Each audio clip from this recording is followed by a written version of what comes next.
আজকের বাংলাদেশের যে 4 কোটি তরুণরা আছে, সেই তরুণরা ইতিমধ্যে ইনসাফের পক্ষে তাদের অবস্থান নিয়ে নিয়েছে। বাংলাদেশের 5টি ছাত্র সংসদ নির্বাচন হয়েছে। ঢাকা বিশ্ববিদ্যালয়ের কেন্দ্রীয় ছাত্র সংসদ ডাকসু থেকে শুরু করে সর্বশেষ জকসু নির্বাচন পর্যন্ত সকল নির্বাচনে ইনসাফের প্রতিনিধিদেরকে বাংলাদেশের তরুণরা গ্রহণ করেছে।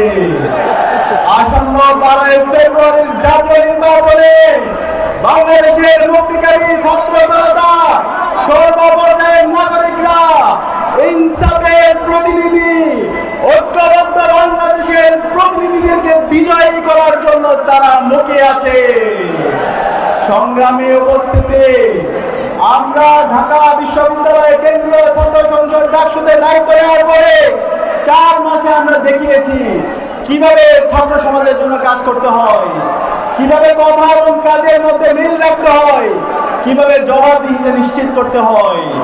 আমরা বিশ্বাস করি ডাক্তার শফিকুর রহমানের নেতৃত্বে আগামীর যে বাংলাদেশ তৈরি হবে, সেই বাংলাদেশ হবে ইনসাফের বাংলাদেশ। আগামীর বাংলাদেশের রাষ্ট্রনায়ক হবে ডাক্তার শফিকুর রহমান। আপনারা কি পারবেন লক্ষ্মীপুরের 4টি আসন ডাক্তার শফিকুর রহমান ভাইকে উপহার দিতে?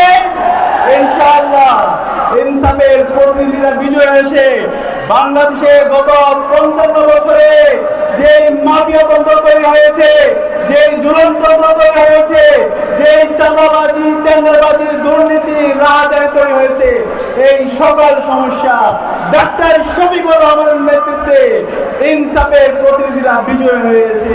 সকল সমস্যাকে দূরীভূত করে দেবে ইনশাআল্লাহ।